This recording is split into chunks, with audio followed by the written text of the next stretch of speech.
hello, and welcome excuse me. Welcome to Tally the Votes presents Reality Bites, The Vampire Lestat, Episode 3, Toronto. I am here tonight with my loyal vamps, Brian, David, and Christy, and this week's episode featured the music of T-Rex's Jewel, and of course, the Lestat Originals, Biggest Fear and Loneliness, directed by Claudia Lassa. Now, this is the first she's directed this season, so we get a little bit of a different flavor going in. And much like Toronto's newest up-and-coming wedding photographer will tell you, anything worth doing is done in the rule of thirds, and so we shall accommodate. We will break tonight's episode down to 3 parts. Those parts will be Lestat, Louis, and the true theme of this episode, and basically the entire series, trauma. But before we start, to feel all the deep feels of the episode, let's ask the group, how did the episode land? What do you think? Don't everybody go at once. David, your thoughts on the episode? You know, I liked it a lot. I didn't like it as much as last week. And I said I did a lot of thinking about why, and I think it was the Louis Lestat confrontation last week that got me. I think that was like a big moment. I felt like, and this moved the story forward a ton, but it just didn't have the vibe of the first two in my mind. I mean, there was a lot of great things that happened, a lot of great moments, but to me, it was the weakest of the 3 episodes. Okay, and Christy. I completely disagree with everything that David just said. Huge. I feel like this was, while the first episode was like our first little taste, that first little hit that they give you for free.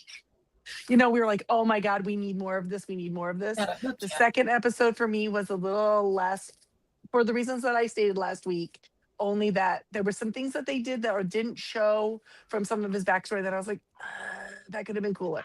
Which this episode from his backstory story proved that they could have done it better. So this one, huge upgrade from last week. It was spot on. It was beautiful. The juxtaposition, it was just no notes, perfection, literally. All right, Brian. Well, I'm going to disagree with both of you and say that this is probably my third favorite of the 3. Not for maybe the reason you think, and I'll go into it when we talk about the different parts. There was a part of this episode that I thought was fantastic and I loved, and there was a part of this episode that I got tired of, and we'll go into it as we discuss the episode. So that one part kind of drug down the really good stuff in the other part of the episode for me. So I thought it was good, but they pack a lot into this, but there was some stuff that kind of wore thin on me in this episode. Okay. Ooh, I can't wait to hear. I'm gonna be a little bit more towards the side that Christy is, where I might even say, because I haven't watched the rest of the season, possibly could be one of my favorite episodes of the year, not just in this show in particular. This just for Sam's acting. Yeah, this episode packed such a punch and performance, but also to me, it felt the closest to what it felt like reading Anne Rice. So to me, I feel like that means that they were really touching base on the truth of the story, probably more than we have in a really long time. But we're going to get into all of that because spoke to our inner goth child, right? We were just like, yes, all of so many of the tortured artists. Anyway, the hottest. Okay, so let's start with Lestat. So Daniel is set up to interview Lestat, and in true fashion, he is late. He's out gallivanting and feeding with Gabriella. He eventually arrives to interview, and then begins a constant push-pull of power struggle between 2 personalities, the truth, a lie, and what lays somewhere in between those 2 things. Lestat speaks of being 9 years old and witnessing the death of teenagers being murdered at the stake in accusation of being witches, and of the stutter. He teases Daniel and counters his bullying with a fake out. But after some tit for tat, Lestat speaks of Paris and Nicolas Delafont, his first love, a musician, a tailor's son from the old village, a son who has a worried father, a father who has encouraged Lestat to make a man of his boy, and boy does he, it goes where you think it goes. And he begins to... Are you going to make a man of me, Lestat? And he begins to hint at his turning and the meeting of his maker, Magnus. Okay, so first takes on Nicholas. What do we got? What do you think? As people who have not read, people who have read, I know Nicholas way too well. So what did you guys think of seeing him? Because I know all of his stuff. So I thought they packed a pretty good economical story in to basically say there are some people that are just too sensitive and too delicate to be made a vampire, that he really was like this sort of sweet, artistic minded soul that could not live in the darkness of the world that he encountered when he became a vampire. And I thought that was done well. And I thought it was nice to give Gabriella a moment to show that she was a decent mom when she told him, don't do this. This is a mistake. Because Gabriella she speaks is the like truth to him. Yeah. She does, and she is maybe the perfect person to make a vampire because and Nicholas is like totally the opposite of her. And so she probably knew as well as anyone what this would do to him. And so I like that part. I like seeing him, and I felt a lot of sympathy for him. I would like to point out, thanks to Christy mentioning this last week, that we do see the cloak that Lestat wears, his red cloak lined with the fur of the wolves that he killed, that he slayed.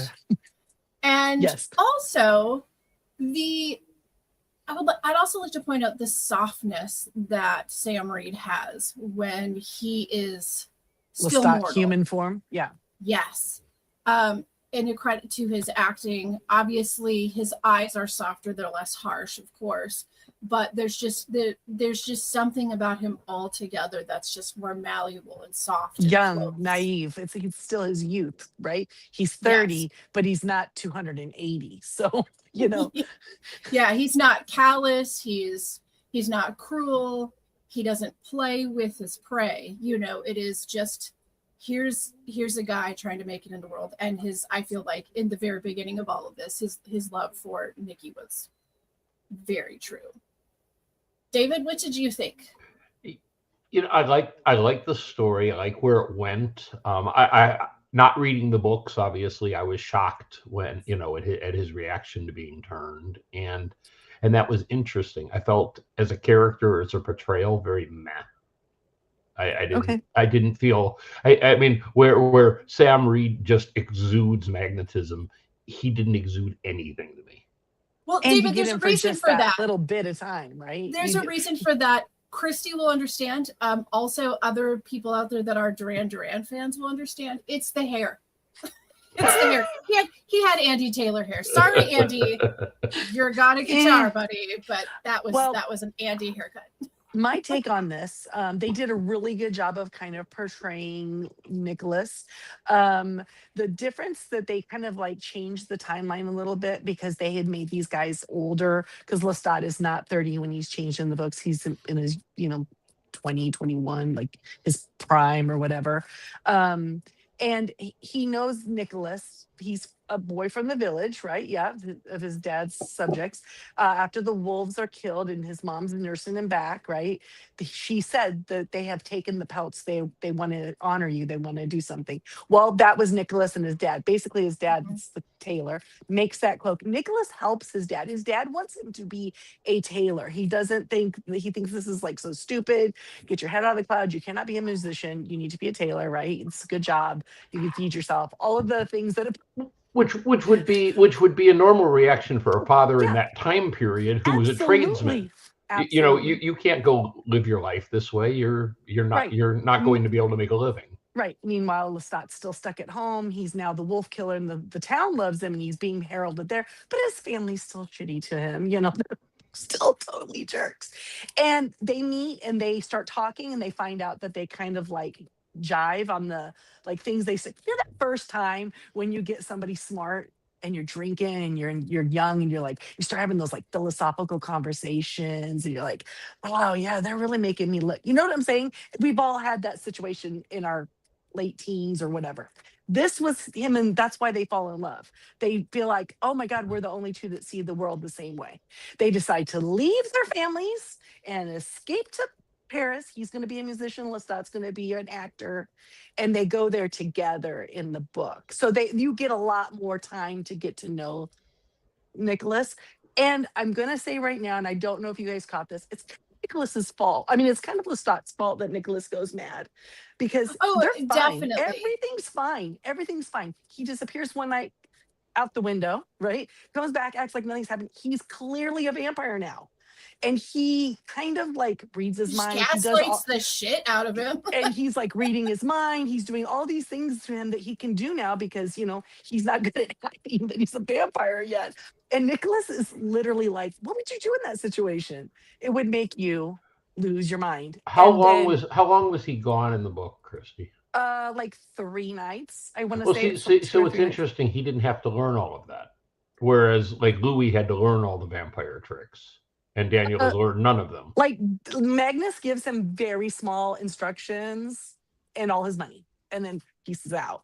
Like it's like that. But Later, bro. yeah, so like he's already gone and saved his mom because she's been in Paris. She came to see him as an actor. It's like a month. It's like a month into him being a vampire, and Nicholas is finally, we saw it, confronting him like, what the heck, dude? Like you're not even gonna fess up. Like something's going on, and then he's already losing his mind, and then that's why he should not be turned into a vampire. Well, and as Gabriella says, disaster, my son. Don't drag him into eternity. Okay, Yeah. so Yeah. let's talk about that. First, we witnessed the decay of he and Nikki, thanks to that dark gift splitting between them. Lestat and Gabriella use abuse and gaslight, of course, to get through and control Nikki. He insists on being changed himself. I thought that was a really interesting note. He said, I want you to love me enough to give it to me. Yeah. How could you give it to her? You didn't give it to me. Like I'm the one that understands you. We ran off together. You're the love of, we're in love. Right. Yes. And Gabriella's just sitting over there. All of us are parents. We all have children that She are knows. past our dating age. We have, or even not even dating. We have all had that one friend or girlfriend or boyfriend of our kid that we go, oh God, really this one? Sure have. This one? Okay. That is what she is looking at. She doesn't think he's nearly good enough for her son. Yes. Just based on personality. She's not judging him any other that he's not going to endure. He's not going to be able to do and this. she warns him against it. She tells him that his affection for him has worn out, and he knows it's already worn out. What are you gonna do? Yeah, but love, obsession, guilt, whatever it is, convinces Lestat to turn him, and then he falls deeper into his madness. Then we get a revisit of a scene that we have seen in the previous season. We have the scene at the Opera House where Lestat and Armand are looking on over Nikki as he plays and erupts. But this time, the view and perspective is a little bit different because, surprise, Gabriella is there, and Lestat finds Armand to be insufferable. Insufferable. This is so hilarious. I laughed throughout the scene. The fact that Lestat makes he says the thing at one point in the other season that it was a roomy box, but now it's too small for his, depression or whatever. There is not room enough in this box for your desperation. Yeah. And that's how he is. He's like this desperate little, but whereas before, Armand's like, oh, it was so romantic. Look at how much we loved each other. Also, the fact Armand does not remember Gabriella being there. So funny. It's so funny. He's like having this conveniently leaves the third wheel out, right? It's like, yeah, he's over there like writing Lestat's name on his notebook and all like, and she's over there like, oh my gosh. And I love the teasing that's happening to Armand of like, you think he's that he's the only one, and it's just she's so mean, but also kind of I kind of like it. But there's Brutal like honesty. so much of like Lestat in her. Like there's just so much that we learn over time. We're like, okay, that's where he gets I think this. the difference between them, because people say she's very cold and cruel, the difference is that she had lived a hard life for, I don't know, 50 something years probably. You know, she'd had all these kids and all these She things was before taking it out. she is much more beat down by the world and much more cynical about the world, people, all the things. Lestat still has his youth kind of, so I think maybe that's the difference in just, but yes, they are similar, but she is broken in her own ways for sure. Yeah, she definitely picked up the mean girl vibes and ran with it. Well, I mean, inconsistent with the theme of the episode, she has her own trauma that she's dealing with.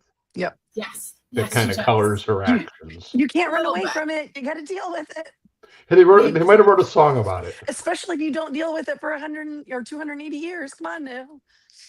That is true.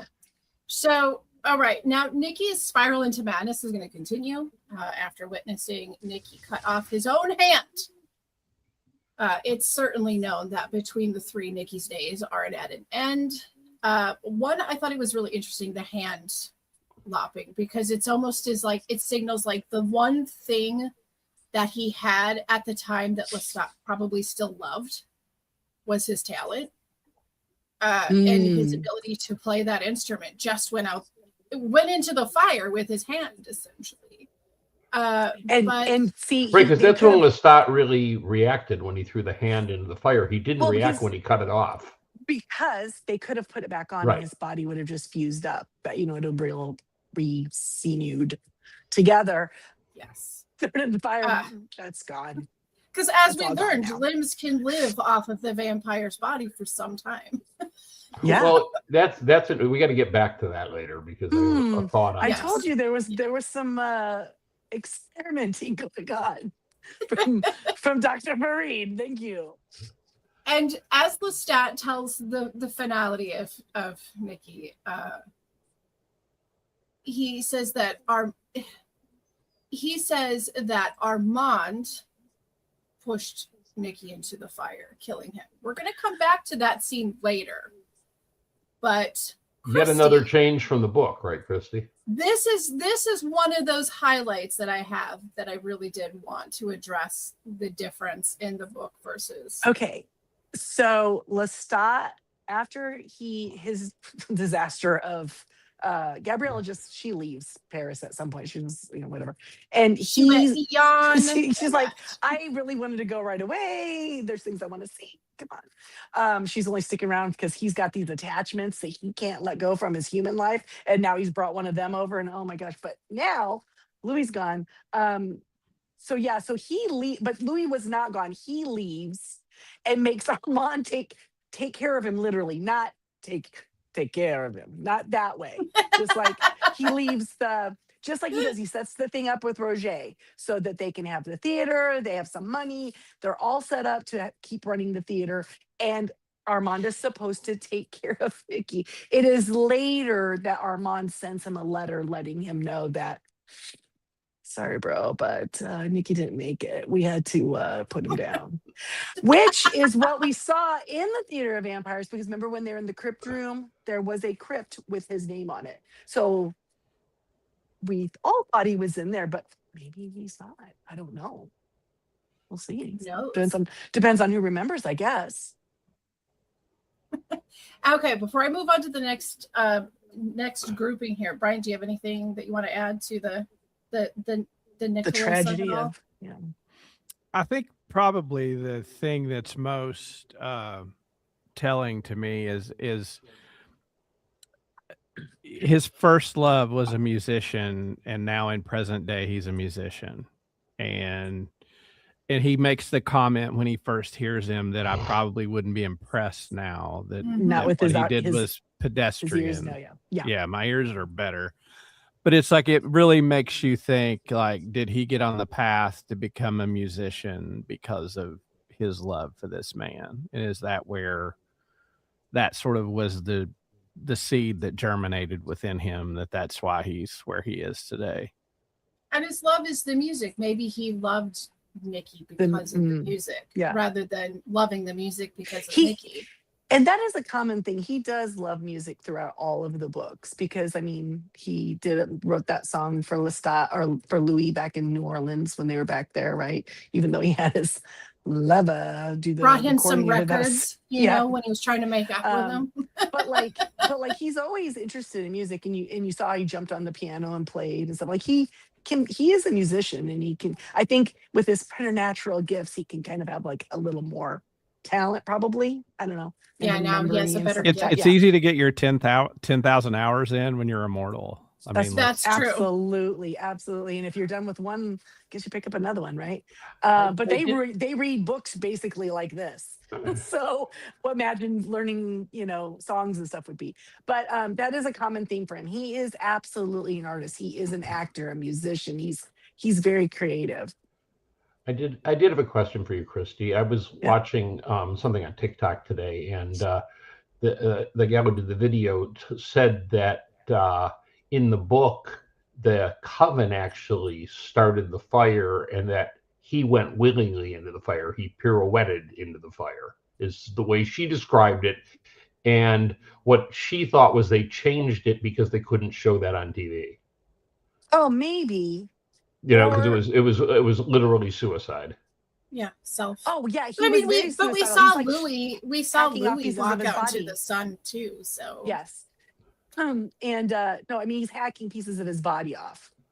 I mean, that's a little more violent. so Right, but- I feel like actually it was more humane to take him out now. Like he wanted the gift, so Lestat gave it to him to try to make him happy. But then it was like, but now you're still not happy because now you're more bonkers. You hear everything and see colors and like the things that are like Those really toddler years are tough, yeah. Daniel. And so yeah, I think what if they killed him just like that? That's how they did it. That was probably more humane, honestly. Just Okay. poor guy. But Well, yes, it was the coven as a group because Right. were a family. A group yeah. decision. But yes. Armand was absolutely the one who did it. Right. Ordered it, yeah. Now let's move on to the second of our thirds and go to Louis. So Louis, as we know, has basically been hired to be a hitman for Talamasca.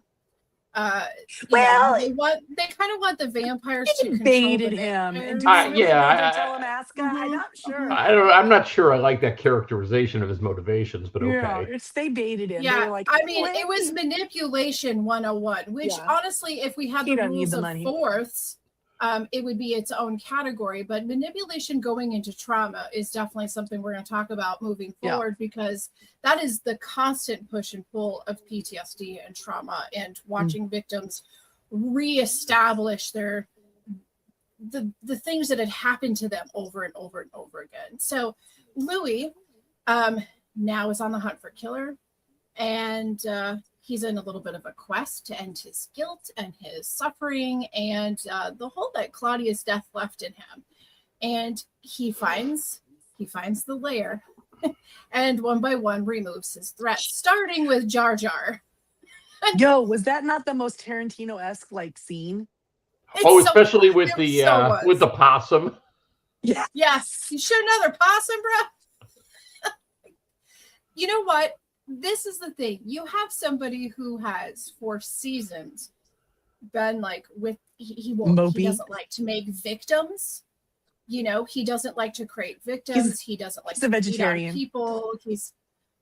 He has all of these, moral rules, and he's just like letting them all out on this one coven right now, and he's tearing them to bits. And it's like the entire time I'm thinking like, man, when he breaks the law, the vampire law, he goes full out. Like he's not holding back. So he is ripping these guys apart. Yeah, I mean, he is covered in blood as they walk Just into the door. there. Just smoking. And I love how he fires cool. the gun and then just levitates up to the second floor as they all run out the front. He's like, oh, hey. Yeah. It was beautifully shot, honestly. Yes. So once he has walks entered this lair, taking them all out. Yeah, Bruce, Tequila? who?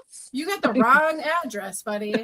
But he's sitting there coolly smoking his blood-drenched cigarette, and Baby Jenks and Killer newlyweds walk into the door. Killer carrying his bride across the threshold is the last act he is going to make as a living being using his spine, because that is swiftly removed, Oh, you only need to remove a little which bit was of it. pretty badass, actually. It was. Just a couple. I was like, what did just a he just? couple pieces. Oh, because he throws the vertebrae down and they smatter all over. Shatter Well, it I with didn't Legos. realize initially Like what he had Legos. done until he Yeah, started I didn't reading either. Claudia's story, and I went, "Oh, now I get what Well, happened." when he lifted him up and put him in the chair, and he just kind of like, I can't really hold my body up. Oh, that was really great. Can't do it. So he's made him immobilized, and then he reads from Claudia's diary. Now this is the section that was ripped out 4 when he was saying, pages. yes, in a little Ziploc, protected. Yeah, it was so great. And it speaks of her torture and her rape and her trauma. My note on this before I continue the statement is, what an amazing job this was, written through Claudia's words. Yes. It felt like Claudia. It sounded like I 100% fully believed Claudia wrote those words. Right. And it speaks about her torture and her rape, and it is hers, and Louis wants to make it Killer's pain. He lights Bruce on fire after smacking him around a few times, and then leaves. So he's taken out an entire coven again. Yeah. Oh yeah. He likes to burn shit down. I was not lost on me that this aired on Father's Day. Happy Father's Day, by the way. And right. And he got to do Father Mags. Probably what a lot of parents or fathers would want to do in a situation where you were unable to protect your child. And it messed her up forever.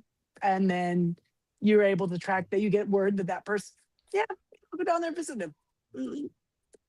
I felt very, this is his trauma he's dealing with, right? Because Armand had taken these memories from him, and at some point, right, so he could live better, and so he's dealing with all of this too. Dude, the show is about trauma.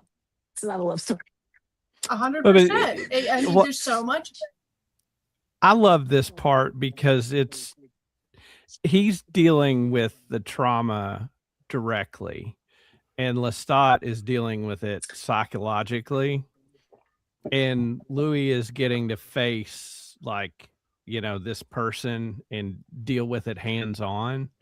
I was so surprised he didn't call Lestat for this, though, that he went alone. But I thought this part of the episode, the Nicholas stuff, I thought this stuff all really worked and really worked well. And I thought, as great as Sam is, Jacob Anderson just sitting there reading this and like the heartbreak, and like he could have played this as just pure anger, but it was like, no, you're gonna sit and hear this and experience it. And I thought this was wonderful stuff.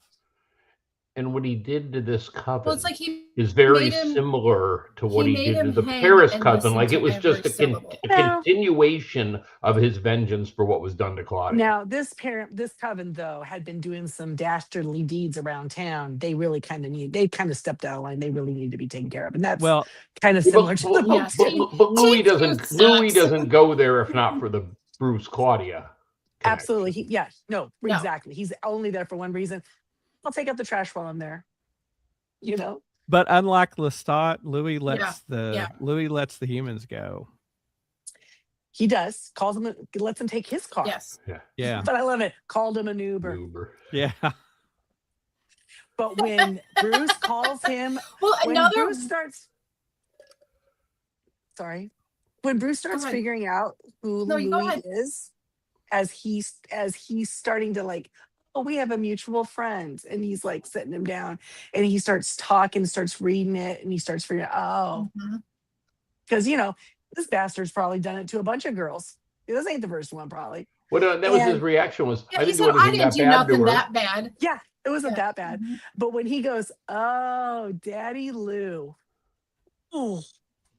he he could have snapped right there and killed him, and he didn't. He continued doing his thing. Like, Well, and he would have only known to call him that if Claudia had called out to him during the attack. And that was what made it brutal. No. He's read the book. He's read the effing Oh, book. okay. Fair. And he knows everything did about Claudia that was in the book. Okay, fair. He knows how she died. Oh, she entertained a bunch of them French people. She was pretty, her death was pretty entertaining to those French people, or something of that of lines he says. Fair. And so, are you kidding me that you read that and you know about me and you still didn't realize it was me the second you saw me coming for you? Yeah, what the hell, man? Killer thinks he can get away with anything. Yeah.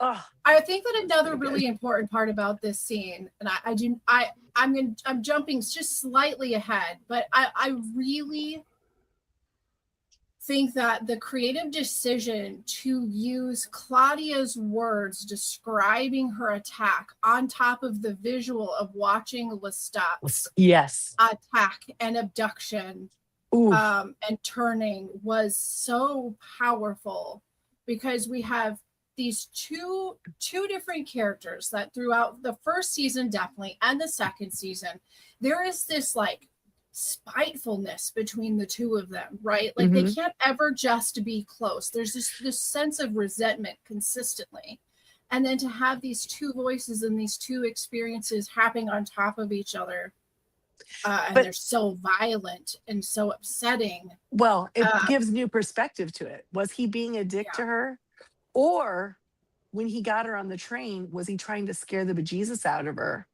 because like he was sad, traumatized, angry at her for not knowing to keep safe? Like, this is what will happen. There are bad men out there. You know what I mean? Yeah, it's there's coming so, from a different place. He's trying to so many layers scare to straight. It's like the opposite of trauma bonding. It's like trauma unbonding. like the refusal of bonding due to similar traumas. Right. But he was coming from a place like he knows how, what it could be like. And she just thinks, oh, he's just using my pain to hurt me more. Right. Yeah. Without ever considering that he had his own pain. But isn't that what a kid does? You don't understand, Mom. 100%. You never understand what it's like to be me. Yes, we do. Well, and I think it's interesting that it shows you Lestat in his story is doing all he can to say I was not a victim. Like that the lies and the things he's telling and what he's saying. Oh, you mean the biggest fan? Yes, that he's trying to he's trying to take his power back and that was hilarious though. I'm not a victim. Okay, first of all, that video. While we think on that, hold on. Let's pause on that, because that's what we're going to jump into right after a commercial break. We're going to take 8 seconds to do a commercial, and then we are going to be right back. Perfect.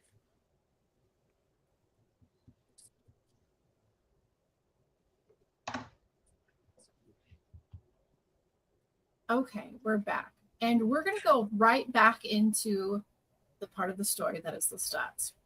So we're in the middle of the interview, and Daniel is pushing and pushing, and he mocks and he prods, and eventually Lestat succumbs. The truth. Well, he's pointing at him now, like your attack or your assault.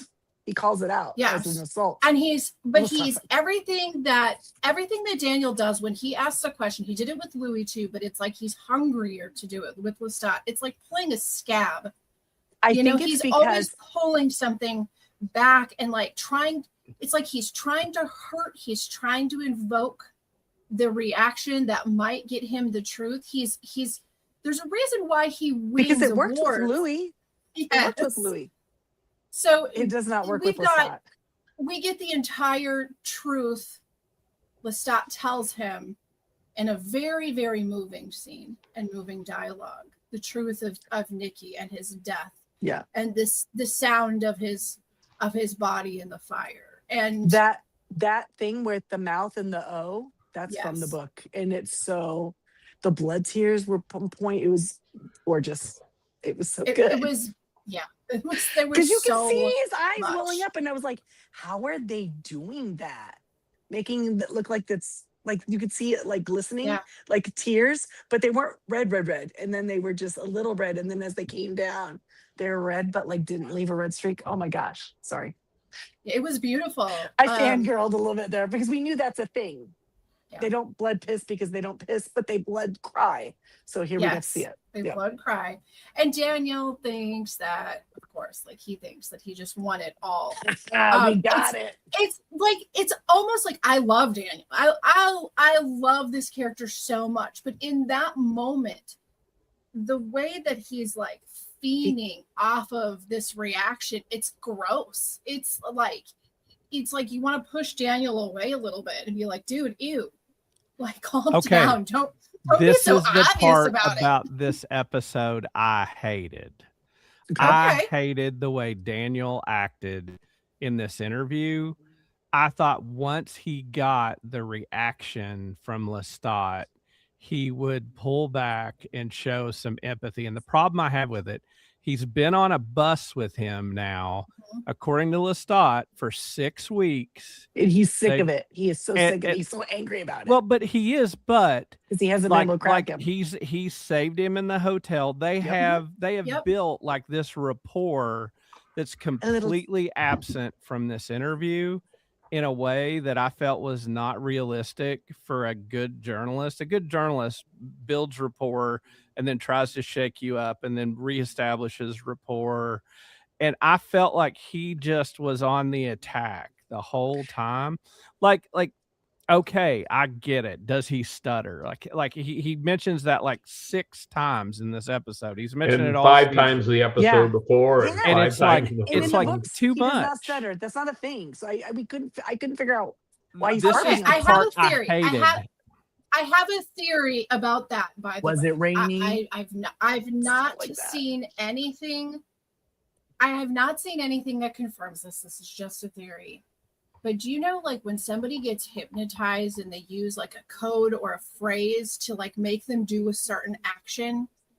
This is what it felt like to me. And I feel like it was really intentional to mimic that because like that's the code, that's the word, that's the he knows it makes him, hypnotizer's it's cue. making him mad. He See, never answers it, right? I wasn't taking it that way. I think it was Daniel that he found out that got under his skin. And so when he was trying to dig, it wasn't some psychological thing, signal embedded. Well, not on Daniel's behalf. It wasn't as deep on Daniel's behalf. It was to egg him on.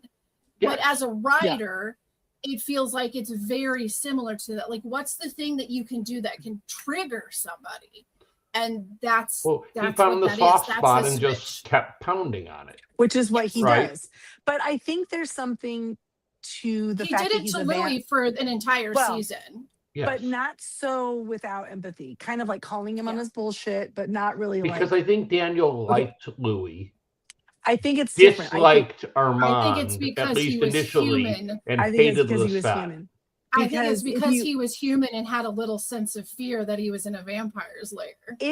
Probably that. But if you see the characters that we've seen so far in their human form and then in their vampire form, what ends up happening is kind of like whoever you are is who you are. But once you're a vampire, that just gets like super dialed up. Highlighted, yeah. Right? So Gabriella wants to run away and she wants to screw every guy in the village. And then she becomes a vampire and it's like, well, that's it. I have no boundaries. So she's out in the world doing who knows what.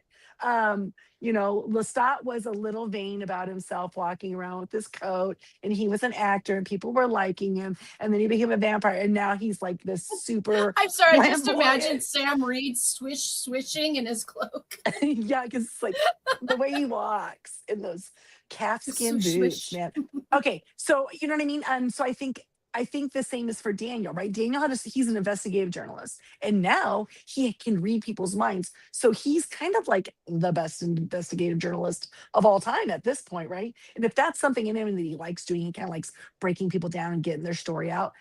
He thinks he's going to do this with Lestat, right? Because he did with Louis, and he helped Louis remember. So I think he's trying to push him to remember riding that as well. high horse a little bit. And he doesn't really understand. And I just think he's getting mad because he can't do to Lestat, I don't know. Yeah. He's being But I think- an I also asshole. think- He thinks doing it'd be a so But little- easy. he's being a I little also shit. I also think he likes the fame. He likes the Definitely, fame yeah. the book got him. Because remember, he Mhm. says Yes, to Louis at absolutely. one point, "Why don't you give me a sequel?"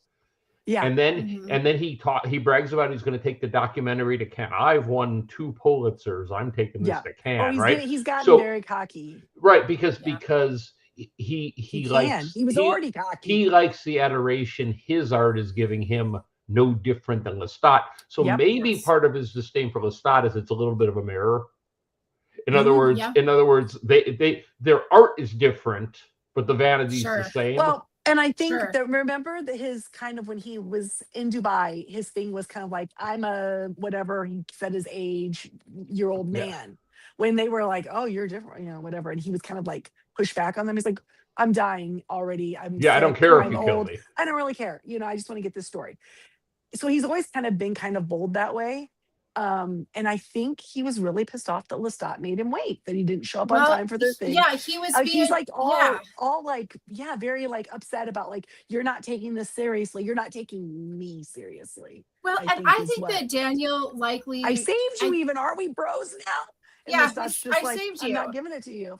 I Sorry, think that not telling Daniel my also secrets. lives in, and probably before he even had fame, it really seems like the kind of personality he was is like that the world somehow fucked him over. Somebody owes him something, and he's gonna dig it out. He's screw you, buddy. I'm gonna get what I want. When a band has a top hits it big, he no longer likes them. They suck now.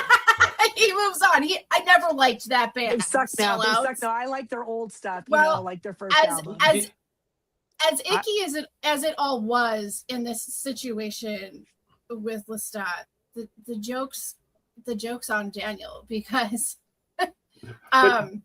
I mean, like, Daniel thinks that he won it all, right? But Right. then it turns out that Lestat is locked into his so mind, pissed. and it was all in there. It's in a box. see, He's unable to use it. There's no footage. And that is going to lead us to the inevitable downfall of Daniel, as Lestat tells us at the beginning of this episode, that Daniel's life as a vampire is not going to be long. And Jamie, before we run into the inevitable downfall of our podcast, I think we need to take a break for a commercial break. We did that already. Did we? At 33:39. But I mean, okay. That's how much I hate Daniel. That's how much I hate Daniel in this No, you episode. love him, Daniel's you don't got like me what's happening wrong. to him. It was I all in your head. I want to raise a point. What Stat did was clearly very cruel, right? See, But let me that. finish. Do you think there's an aspect of not giving Daniel his story so he'll stick around, kind of like Almost Famous? How he Maybe. never gave the kid the interview because he knew he'd go home after he had He it? does have Listen, abandonment the issues. biggest he had a whole song about it. The biggest thing that vampires have is loneliness, right? You have to endure. There's not very many of you. You can't just be out and proud. Daniel challenges It's very him. lonely. He challenges him intellectually. He probably gets boring after 280 years, Sure. and so With Armand, he keeps him around by I mean, not. Santiago had a presence. Yeah, but I understand. But okay, so let's look at this, because then we're going to include, we're talking about his abandonment issues, and we have to talk about Gabriella. We did last week, and then what Gabriella she's does in getting the real middle of bored. this interview. She is real right? bored. It's like she's toys with people so much, including her own maker / son. Yeah, she's not really So- good with other people, honestly. I think between what's going on with Daniel, between Lestat and Daniel, the surfacing of all these painful memories, then his own mom is going and doing this in the middle of something so serious, his body double. and traumatic for him. Yeah. There's a lot happening in that interview that would just screw with anybody. Like, it would Well, mess she doesn't everybody have Pun intended. Yeah, literally. intended. He's kind of like trying to control it all. Daniel's trying to get in control, but he's trying to control it, right? He's kind of having the back and forth with Daniel. He doesn't really want to talk about certain things. He's like, oh, Magnus, no, I mean, like, oh. And then he says your mother Remember? He's like, oh yeah, she died. I mean, he's trying to control everything and make everything so nice and picturesque, and there's no problems here, which is exactly what a victim does oftentimes before they Yeah, it's come to fine. terms Yep. with it. And when she goes in there and does that, I'm trying to figure out what her motivation would have been for that, other than just she's a bitch. Okay, I get it. But something in her, she doesn't think that she is, right? She thinks she's doing it for a reason for her kid. So is it to tell him that what's going on is not important at all? Like he's not dealing with it. He's not getting to She's the bored. she's so bored and She's she's so bored. ready to leave. And I think she wants him to go, get out of here. And at this point, she wants to fight so she can leave. He called for her. She showed up. She helped him. And now she's like, okay, Yeah, especially when it comes he never to wants her to leave.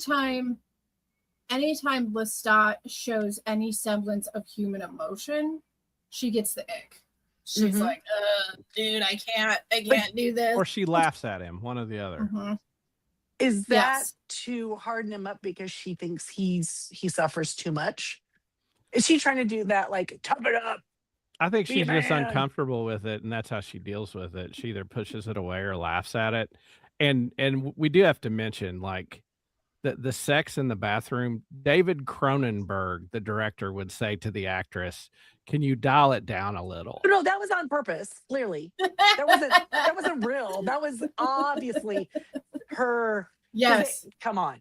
She Making said a it was like, spectacle of it to be mean to everybody else doing that was it working on the interview. to, like, I don't know. Be disruptive. To be She was just- disruptive. Absolutely. She's just This whole thing is you know bullshit. What I think what her issue is that She's such a Yoko. I think that she just has psychological issues and she doesn't have empathy and she might be a little bit of a sociopath. Her sex sound was very Yoko-ish here. That's pretty good. It was. Well, but it was her sex sound was very like Yoko singing. Yes, Oh, was that out exactly. loud? Oh, sorry, Exactly. Yoko. Oh, come on now. You know, I mean, you have to think, like, at her time period, being born and being raised and probably being like 13 or 14 years old and married off to somebody in another country that is, it's not her home. There's nobody there she knows. Like, she has to do whatever she's his possession. He just keeps impregnating her. I mean, she has really just she learned to stop feeling. Yeah, she learned to stop feeling at a young age. In And order so, to like, do you think there's come on. do you think there's anything to the fact that she chose his body double as the absolutely person? again, Yeah. it's just an antagonizing shit. She's like, oh hey, you like, it's like, oh hey Lestat, I can't Only have you because right he now has because you're her. so busy doing this stuff that I'll just take this other one. You know, But like there's more than one FYI, of you. the vampires cannot get STDs. Fun fact. Well, So- this fella had the chlamydia, so No, he had herp. He had the herp. herbs, yeah. This whole Yeah, thing. well, and when Stat gets on the curse, what is that on your lip? Yeah, exactly. Right away. It's the They just whole zone in on it because their sight is so good. Well, Um, after all of this psychological craziness is happening, Lestat decides to leave the interview. He's done. It's interesting. He stops and he kind of like confesses to Daniel, like, listen, I act like we're the best thing. I know that we're having trouble, selling these tickets, but it's like, I don't care. It's just, I don't know why I keep pushing, but I'm not. I know I'm not a god, basically, is what the statement was. he which I thought wants was everyone to love him. It was so interesting that he locked all of that shit up. Like, he gave Daniel what he wanted, but not in the form Daniel wanted it. But then, sometimes when you're sharing your personal trauma with a friend, Right. which is Daniel thinks they're like, Mhm. we're cool now, bro, We're right? now, Like, if we're cool, then I can talk to you about this and we can talk and I can tell you my story and we can decide not to publish it or not to have it be on an interview. on it's so camera. interesting Like, that hello. he But tells he him, doesn't see, but Daniel doesn't see that. Like, he Mhm. didn't tell that story to very many people. And the fact that yeah, I mean, he did gift him the truth, but then after Louis doesn't gifting know him about the Nicholas. truth and keeping it locked up, he tells Daniel, like, hey, you know what? Like, I know I'm not a god, I'm not all these things. And it feels like, oh, that's a nice thing that he's coming to earth and he's saying, hey, you and I are this. But in reality, it's like he's kind of messing with Daniel on that because he statement. knows it didn't record. Because but he just removed some of that magic away from like Daniel's drive to get that this documentary, you know, like, he realizes he's just a normal guy. What's also interesting is he gave him the truth about Nikki, but he did not give him the truth about Magnus. Well, no, but like that thing he had on stage, that whatever, the drugs, and then the thing that he had where he realized that he was holding the band back, like that the epiphany. He's seeing his failures from his life, from both lives, and he's like literally all the muses, all the demons are coming back, and he's gonna have to he's dealing with all of it, and we're seeing that. I think it's a great storytelling effect to use that as him kind of like coming to terms with these different traumas and admitting that these things happen. The interesting thing is he tells the truth about being a bad guy, but about being a victim, he denies. He basically doesn't let Magnus be the victim of, or be the villain in his story, but he takes responsibility for being the villain in Nicholas's story. It's his strength. It's an armor. It's an armor, right? Yes. If you don't let, many people who are victims do that, right? They don't want to be the victim, so they don't portray themselves that way. And many times when they are recounting what has happened to them, they will recount it in exactly how Lestat did. Make it like rosy. Totally change what happened. Yeah, really? It was nothing. Okay. Or cracking a joke, cracking a joke about it. Yeah. Do you think the whole mind thing was in response to Daniel constantly bringing up the stuttering thing? It's everything between the two of them is, well, screw you, buddy. Like everything between the two of them is kind of like that push-pull. It's like they're always just screwing with each other. Well, I think Lestat, as the artiste that he is really trying to control this whole Vampire Lestat situation, right? The band, the music. He's trying to control all of it. And he hires Daniel to do a documentary of the tour. But does he hire him? Or is this Telemaster manipulating the trauma? He said he did it. Daniel claims he was hired. Lestat says it wasn't him. But he is trying to like get all this together. Later, when we're in the car, Magnus straight up asks him, when will we get an album? And he still hasn't released an album, right? That's what's going on. We're ready. Like, he's like this artist who it's never good enough. Well, let's talk about that scene in the car, because that's going to kind of wrap us up to the end of this conversation. Lestat drives away from this interview. He's not alone. The ghost of his abuser is making a comeback, and he's there to torture him a little bit further. Well, it's continuing the theme of the muses showing up. Yeah, correct. And the interview, when he doesn't want them. See a couple more, interview itself probably awakens a lot of the PTSD in the story of Magnus, and so very much like we had with Louis, in season 2, where he was almost Lestat's ghost was stalking him. Here too, we are seeing this. He's being stalked, and the true story is that he originally was stalked and he was stolen, not so much by an obsessed fan, but a predator. Lestat was the prey, and he was abused, and like Claudia, he was a victim of the cruelty, and he had a traumatic death and a traumatic rebirth. And now he's here with his maker, who's always in his shadow. And in the car, he's riding as the passenger, and then he's a face in the crowd. But Lestat cites Psalm 118 as he's rolling his Camaro in order to be rid of the. Well, that was it was the same thing thing he recited during the attack. And it was his threats, all these threats about the album, and all the threats about the long table. Well, he used it as a metaphor, right? You have all of these folks that look like you, or these boys that look like you, and that was part of the torture, because Magnus was hunting. Magnus was a hunchback, deformed scientist, scholar at that time, alchemist, and he becomes friends with this other vampire, and he wants to become a vampire, but one of the rules is you cannot turn someone who is not beautiful, and so he ends up, the other vampire that makes him does so kind of Lestat style, like, I don't care what the rules are, I'm gonna do it anyway. But then everybody is upset and they want to kill him. So he's looking for, who can I pass this on to? It turns out it's not that great, honestly. And so he's hunting this like, just like a serial killer. He has he wanted him blonde, blue-eyed, male. And he stumbles into that theater and sees Lestat on stage and is like, oh my God, this is what I've been looking for.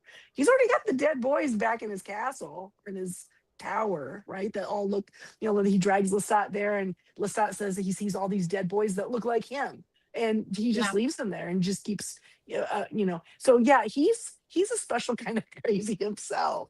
Yeah, I mean, his plan was to so pass much his blood on and then dip out. What did you all And think there's of the so actor much- that played him? Okay, there's He did a just great so job, much. I think. There's so much mirroring, and that whole story of Lestat in Anne Rice's real life and what she was going through, and trying to heal from her own trauma that she experienced while she was writing all of this, and it's a big part of why it feels so.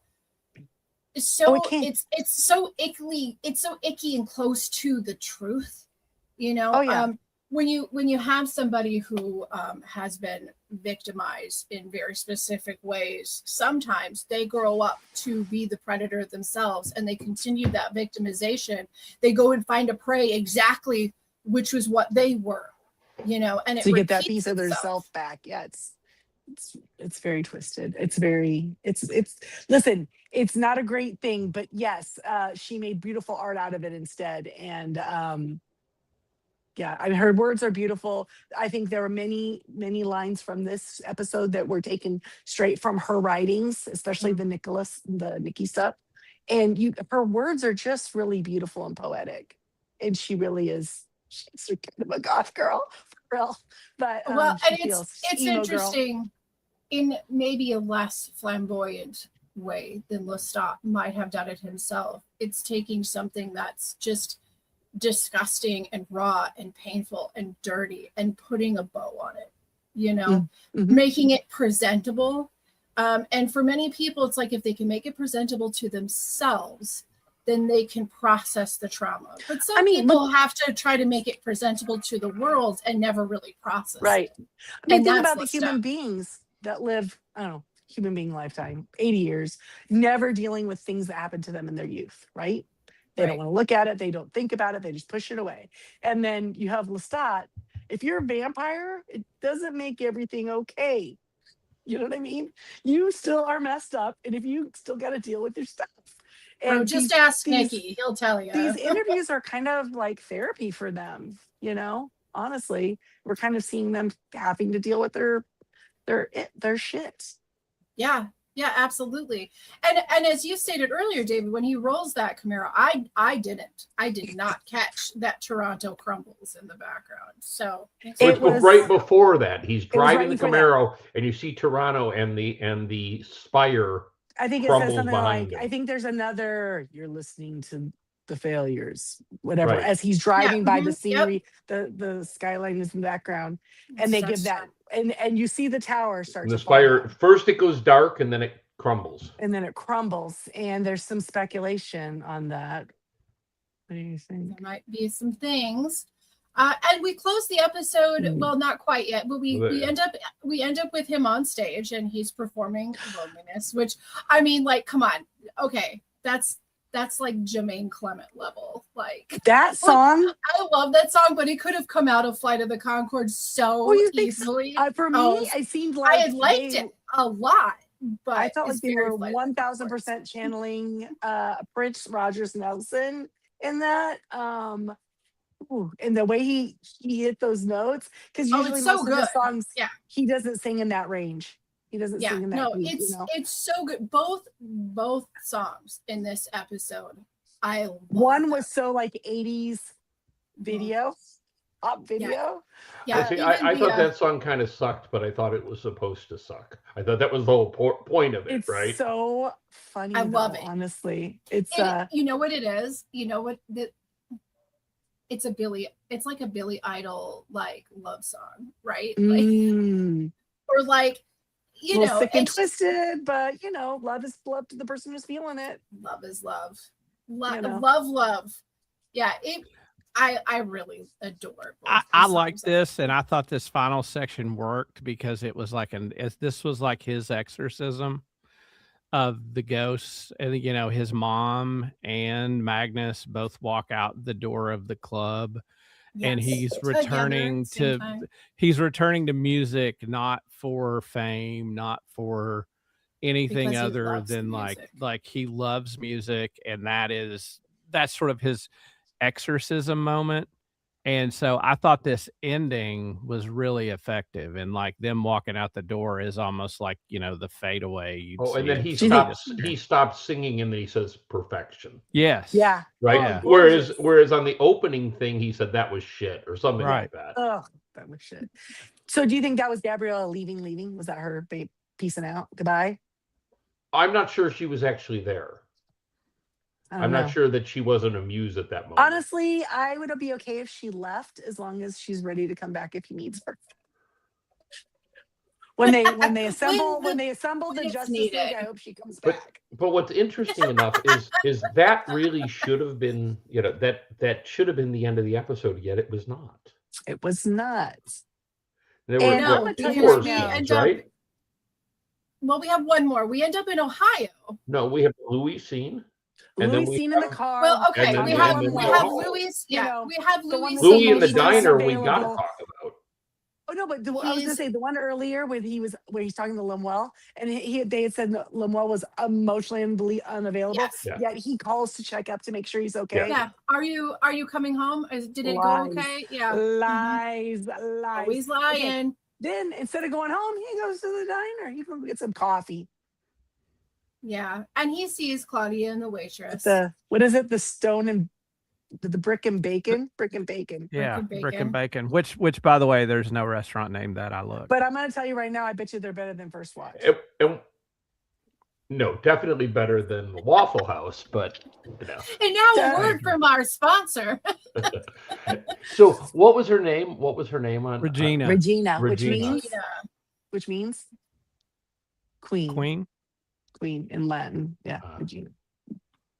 I think that it's really it's so heartbreaking, but it's like Louis recognizing like she's never gonna go away. Like She's some like really handsome, kind of cute, mysterious looking guy over there ordering coffee, but nothing else. And she's like, and he's kind of eyeballing me, and I don't know if he's hitting on me. Maybe he'll leave me a good tip. No, I mean, like it's just the realization of like, oh, she's still here. This vengeance didn't pay off, I guess. Like, what can you do?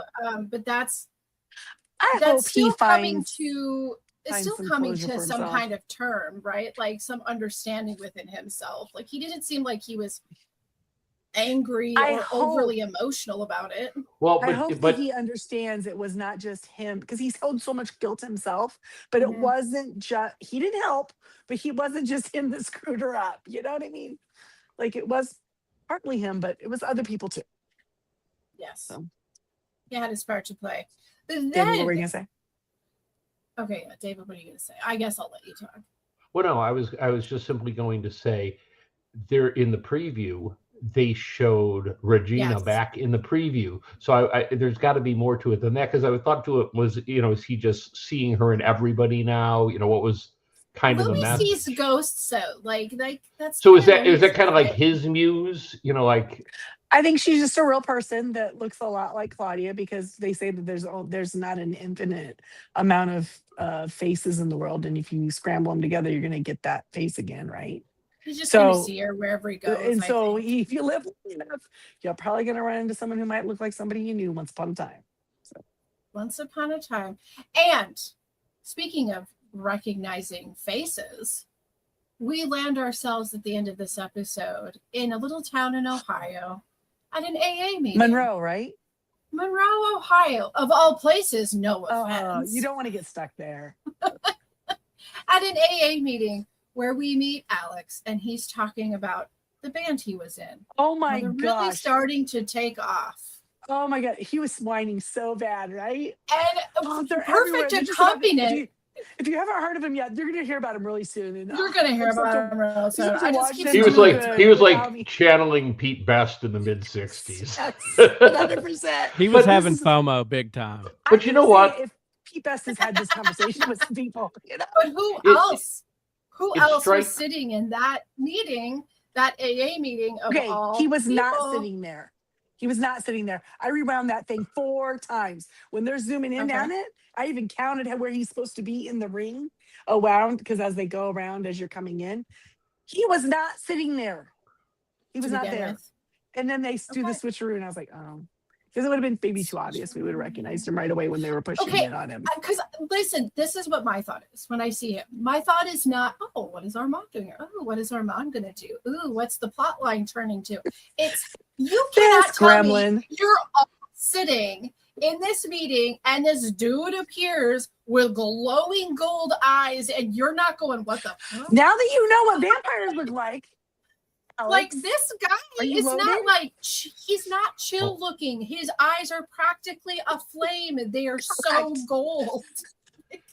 Come they're on like now. pure topaz, like just glowing. in And the eye. what is the guy's name? Alex? Alex? Yeah. He does not at all work for me as like the angsty do-gooder guitarist.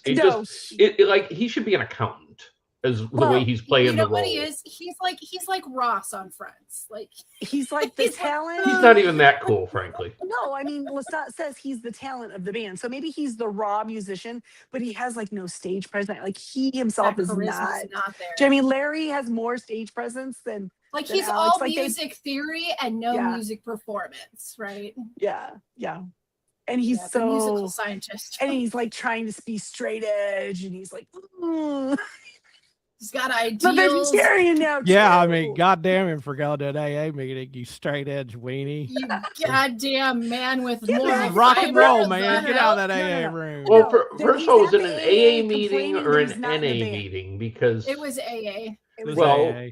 because Yeah. when Armand speaks, he says I'm an addict. He doesn't say I'm an alcoholic. But that's because it's Armand, and he's addicted to something else. Well, all of Alex the says I things. want to take a drink. Right. Oh, he did say that. That's Yes, fair. he did. All I want to do is take a drink. But Alex is there at an AA meeting complaining that he's not in the band that he chose to walk away from. And they were all saying he was going to be back. And he's just like playing this poor me. He's like, He's going to go back to the band. Come on. Give me a break. Well, clearly, or what would have been the point of the scene? Right. But I will say it was weird because dude, Armand, can you literally not find anybody else in the world to torture? They all have to be connected to. Well, no. Lestat. I think he's trying to sabotage Lestat, so that's what he's going but to you have do. to look at the whole trajectory for Armand. Armand meets Louis at the theater. Lestat at the theater vampire.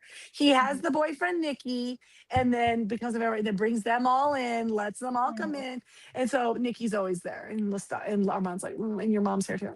Okay, fine. And then he leaves for like a whole bunch of time, and then he meets Louis, and then Louis like, but is he interested in Louis only because Louis from Lestat? Do you know what I Maybe. mean? Right, exactly. He's wackadoodly. Then he walks off like, we've been together longer than he was with Lestat. Like he's so petty about it, right? When he said that to Daniel. And then Daniel, he has to attack Daniel because now Daniel's in the know and he turns Daniel. And now he's going to go after Alex. So there's a story in the book. The way he turns Daniel after he leaves the first interview. After some time, he's stalking him around and then eventually turns him. And that's how Daniel becomes a vampire. But Daniel is, and I think that they're kind of laying this out. The actor is of a certain age. He won't be able to do this forever like an actual immortal. So I'm wondering if they're kind of setting some things up to make Alex take some of the storyline that was a Daniel storyline in the books. So he's going to like get Alex and like torture him and really bad to him. Do all the things, all of the gremlin things. Maybe cut All his of the hands off arm- and put him back on and You know, I don't the know. things Armand likes to do. yeah, he's Okay. him too. But So before we go through the whole wrap up spiel, does anybody have any last words on this episode? Yes, I'm gonna do That- music that's all. corner. Yes, music corner. music references. Lestat craps on Jefferson Starship is one of the things. Oh, that yeah, as one of the destroy things that could potentially kill him. Yes. Oh, And I it's thought, so no, there's- man, it's Jefferson Starship. Just say Starship. Jefferson Starship Yeah. at least was better than Starship. As Jamie mentioned, there's an appearance of a non-Vampire Lestat song, a song by T-Rex, which clearly is an influence on the Definitely. stage design. Mhm. And then I'm going to go on a little bit of a deep dive. He mentions randomly the Herman's Hermit song, Leaning on a Lamppost. And in case no one's familiar with stalkery song. that, it is a 1937 song that's from a movie called Feather Your Nest, was also in Me and My Girl. And the film's plot, interestingly enough, revolves around George Formby, a gramophone record technician, hearing another person record a song, but then breaks the master disc and substitutes his own voice on the recording. And which I think is an interesting story, that's the story of the Interesting. song, because this song, the highest it ever hit in contemporary time, when he mentions Hermits covered it in 1966. It actually has an older history. He also mentions that he really likes Every Breath You Take by the Police. Shocker, melodramatic. And a little stalkery. Well, this is all his things. What am I supposed to do? Like, it's been done in music before. Yes. The thing about my abuser. People Yes. write songs about their abuser. Right? Yes, and From the abuser's point of view. Yeah. he mentions something in case people aren't familiar with, and this is what I like about this show. The writers actually do their diligence. Yes, they do. He talks about papering a show potentially in Providence, that if they got big on the road, they would fill this 8,000 seat theater. A papering service is basically like promoters and people hang on to a certain amount of tickets.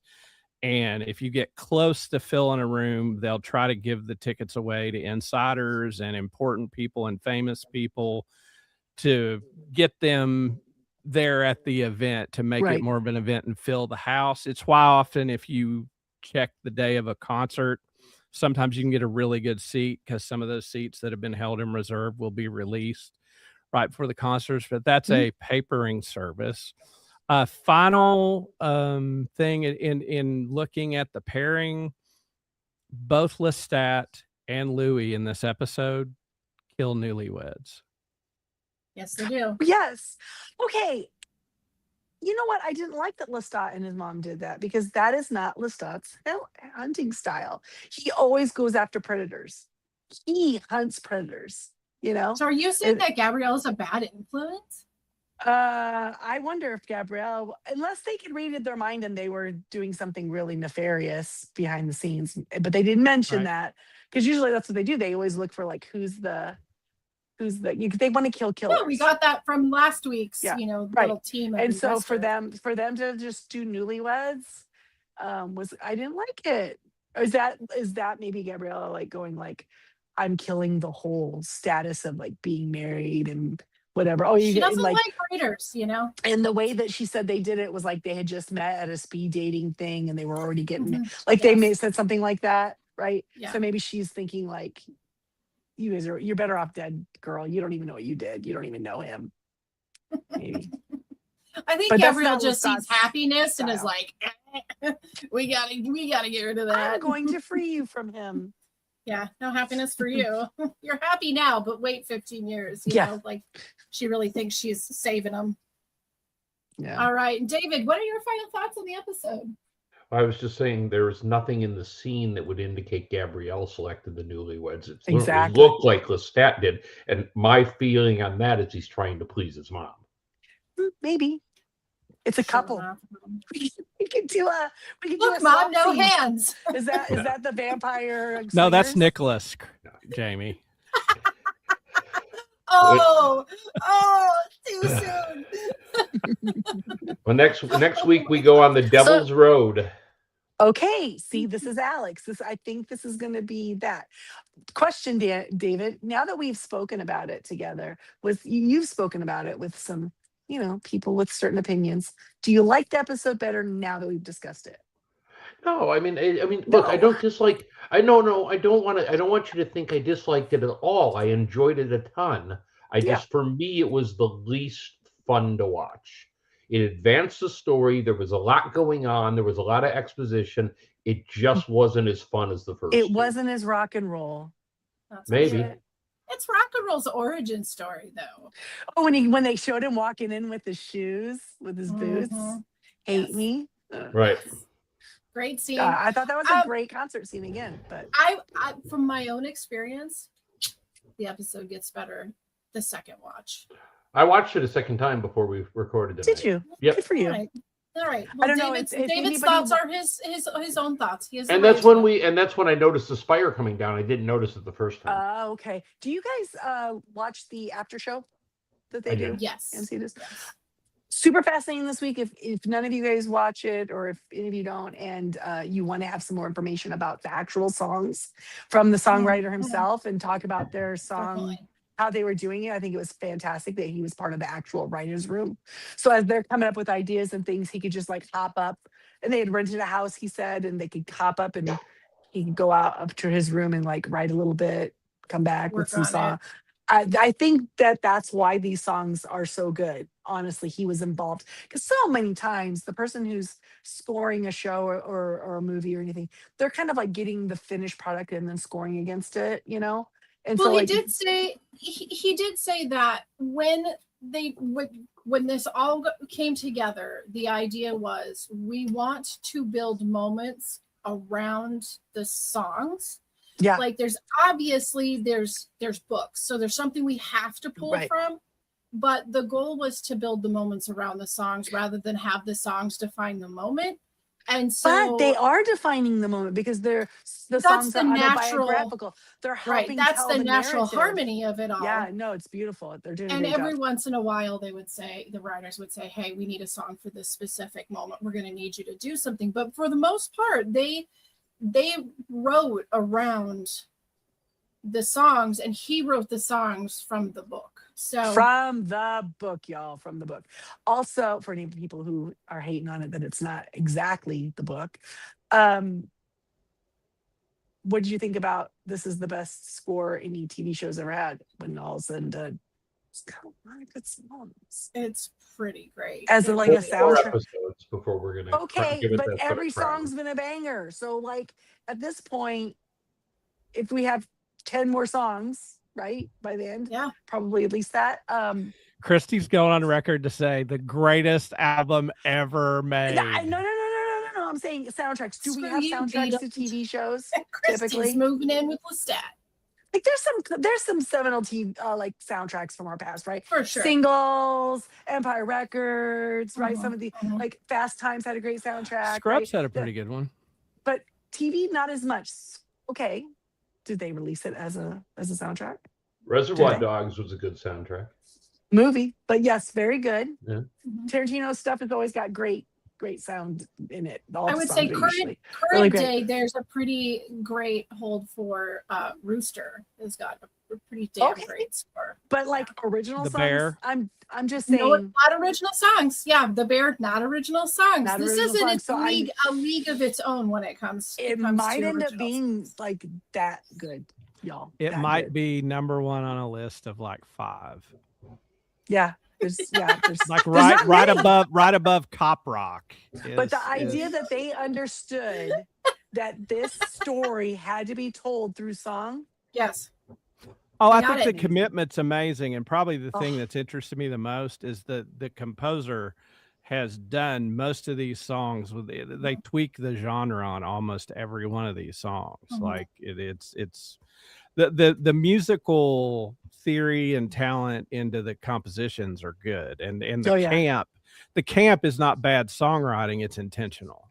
Yes. Exactly. Yes. Right. That's And- what I was saying about the music video of his transition. Is that I think that song was supposed to suck and be campy a little bit because Yeah. Oh yeah. 100%. the whole Because it for was the his scene to false work, it had to narrative. be right. Right. Right, because he's lying to himself. Of Right. course It's going to be stupid. It's like, come on, dude.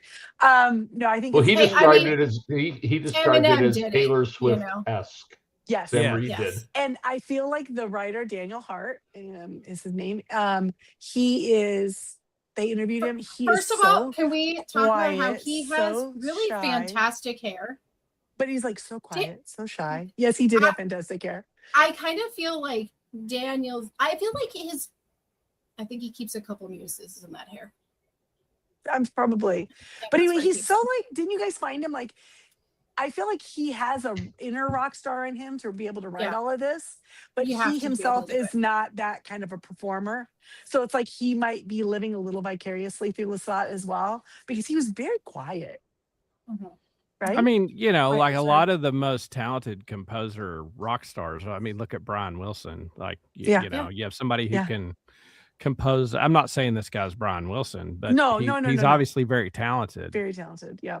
But I think that's just interesting about him as well. Like this, maybe the show's giving him something as well. And he's read the book, so clearly he And enjoys them. the partnership with Sam It's like Reed if he hated is a him. perfect Oh. fit, because he could have done this with a million different actors and it not actually have panned out I the way it cannot see is, anyone else doing because this. Sam is just, he's killing it. Like he's just killing it. And to end this on Sam, I have seen a few articles this week that have said that his initial reaction to the script of this episode Threw it at the wall was him being really angry with it because he hadn't read it to the end.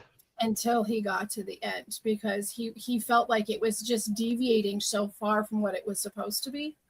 Yeah. And then the trick turnaround on it. These you know, people he care loved. about this project so much. All of them. Yes. Yes. Well, this Yeah. guy's been studying music since he started filming the first Yeah. season. Mhm. Right, He's right. been in vocal training. So what is that? 5 years? Commitment. Yeah. Is it 5? I think it's got. I Probably think so. I think you're right. I yeah. would assume that it started Or before close to. filming, honestly. but- Yes, yeah, it would have been. Yeah. I don't know. If you guys have ever seen Sam Reed in anything else, he Yeah. does the newsreader. If any of you guys caught that, excellent. It's a Yeah. show that he does with the lady from Fringe. Yep. And Belle, is that that's Belle? I know him from that. That's what it's called. Bella. Which one? Okay. Belle or Bella? I think it's Belle. Is another show he's on? He was on Belle. I think it's Belle. But Okay. he's really good. Anyway. He's Good choice. fantastic. I loved the episode. I'm gonna stand on this just being one of my favorite of the series.